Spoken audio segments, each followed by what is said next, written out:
There we are. DM666 here.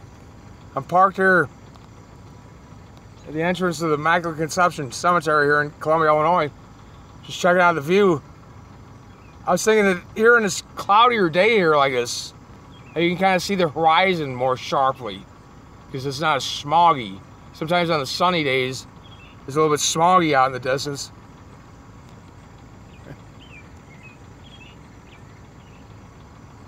Get a good view from our, we're probably about 630 foot above sea level right here. Something like that, close to that. The river bottom down there is 400 foot above sea level. There's the JB Bridge out in the distance. Jefferson Barracks Bridge. I-255 crossing the Mississippi River into St. Louis County over there.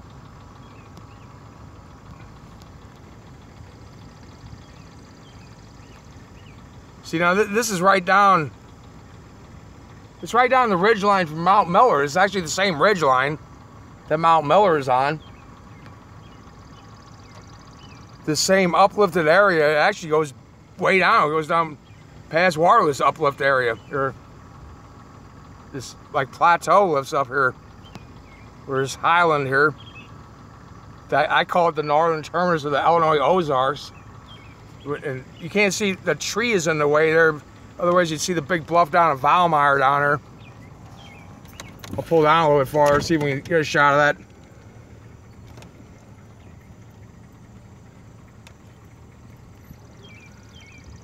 Or if we're too, we might have missed it already. Guess we're sinking real fast. It goes down real fast or sharply.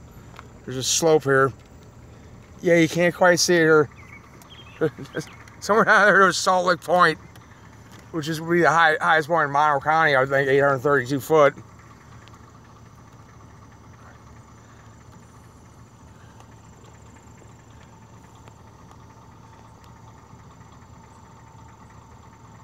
But back behind me, there's back here, if you go down Stemler Road and back in that area, there's like an upland area there.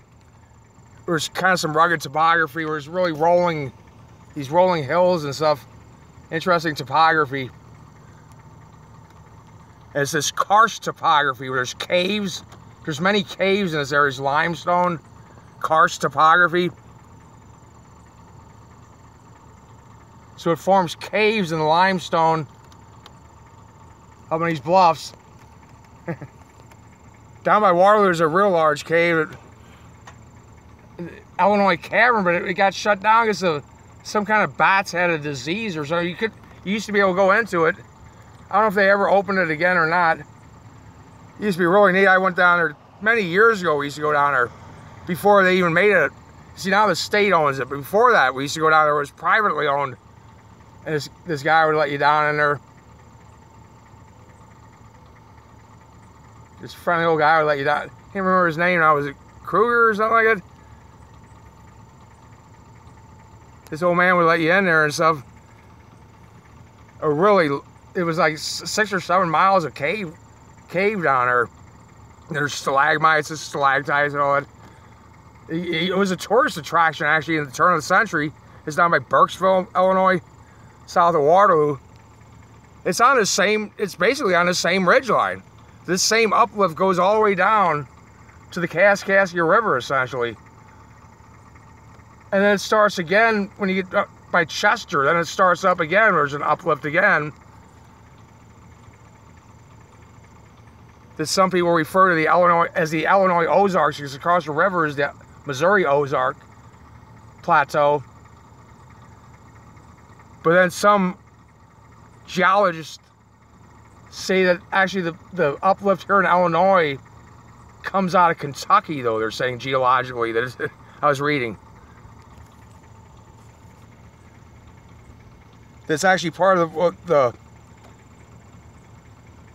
they call them in Kentucky? The Green Hill, some kind of hill land in Kentucky. It extends out from that. But actually, I think here in Monroe County, that's arguable. That in Valmeyer there, I think it really is part of the Missouri uplift. just a little knoll of it there is here on this side of the river. Oh well, it doesn't matter, I guess.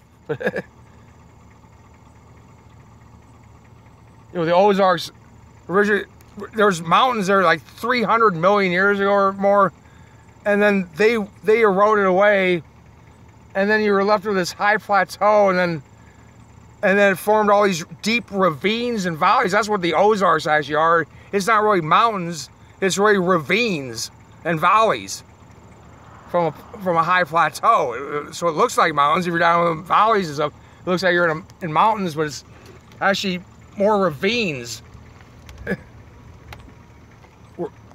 where there used to be mountains there, though, and in Arkansas too. If you go down there, a little remnants of the mountains still exist in Arkansas, I believe. Down in the Wichita Mountains, Boston Mountains in Arkansas, it's a little bit higher down there too. Like Magazine Mountain in Arkansas reaches, I think, 2,753 foot or something like that. Is the figure for that one, which is higher than in Illinois. Missouri, the highest point is Tom Sauk Mountain, which is down this direction about 60 miles, 70 miles, at 1,772 foot above sea level. And here in southern Illinois, the southwestern Illinois, if you go down by Anna, Illinois, it gets over 1,000 foot there, what they call Bald Knob Mountain.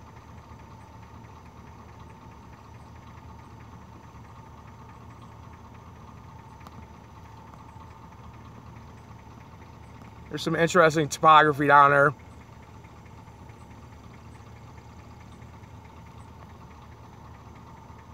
But then, of course, if you keep going west, you go into the Great Plains there, where they're actually much higher than all this land. You get into Kansas and stuff, and going into Colorado, where Denver's a mile high and stuff, it's way above this, where it slopes up there then to the frontal range of the Rocky Mountains.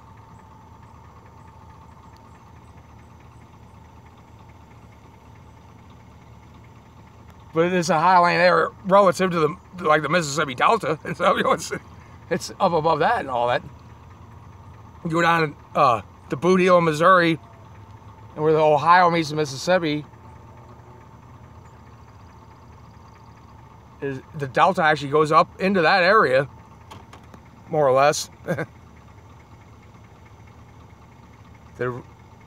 Millions of years ago, I guess it went up there. I'd have to look that up, all that stuff, but it's just interesting. I like to study topography now and then. Just nice to have at least a little variation in land. I'm glad I don't live in a totally flat area where there's no interesting features of the landscape. You know, nice views like this to go look at. You know, hills to climb or nothing. Here you got some. Well, I got COPD, but I still try to do it anyway. A couple years ago, I made some movies where I climbed Salt Lake Point and Valmeyer. Which I said it rises about 400 foot above the river valley. It gets me pretty winded, but I did it anyway. I just bit the bullet and went up there anyway. Didn't let my disability stop me.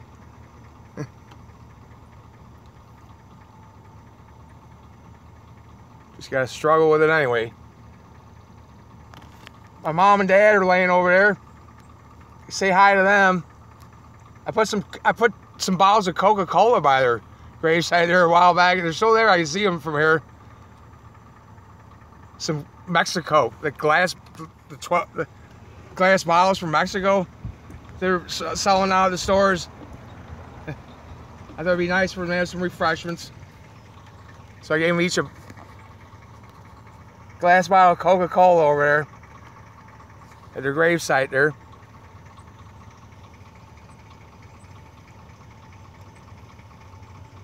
They were really good to me.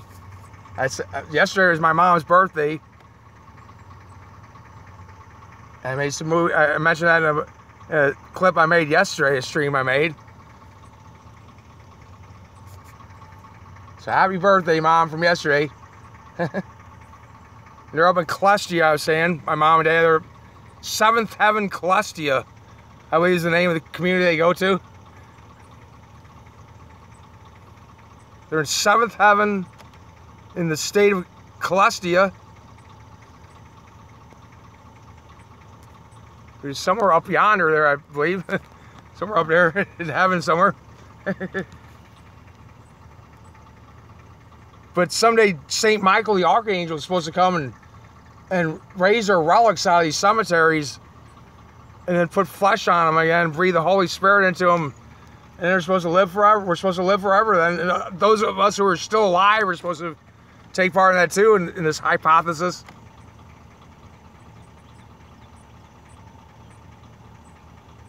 And become immortal and all this, and our tears will be wiped away, and no more hunger or pain.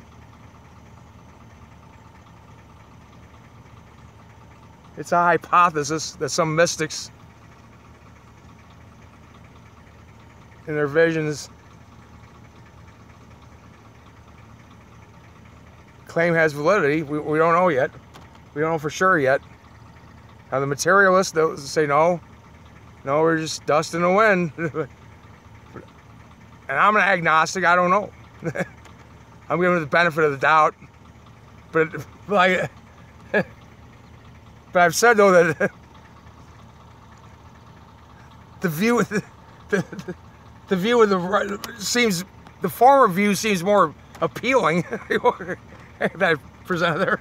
There's supposed to be a big banquet that St. Michael the Archangel will come and put the flesh back in the bones and breathe the Holy Spirit in their lungs, and they'll live again. And those of us who are living will also be revivified at that point. And there's going to be a big banquet, and all the great musicians will gather, and we'll have a song and dance and celebration. Sounds like a good party. Sounds better than just being dust blowing around in the wind. So it sounds pretty appealing. We'll try to get it to go that direction. I better check out of here and get some other things. So I thought I'd give you a view of this today. On a cloudier day, like I said, you kind of get a sharper look at the horizon and stuff, where it's not as smoggy. Some days it's kind of smoggy in St. Louis. It rained earlier, it kind of washed it away, washed it out of here. But I'll check out now. I'll check in with y'all later. DM666, full legal name, David Brian Mueller, from David Brian Mueller Publishing, 989 North Briegel, Columbia, Illinois. Phone 618-304-6284. Bringing you this live stream here on YouTube, experimenting with this live stream technology. Hopefully this won't be high def. I've been having problems where some of my streams are going up 240p, and I called Verizon yesterday, my carrier. They were trying to see what's going on there. Hopefully we get it straightened out. I think this one might be okay. This one might be high def. I hope so. I'll go home and see what it's like when I edit it, if I do any editing on it. Thanks for watching. Have a wonderful evening. Bye.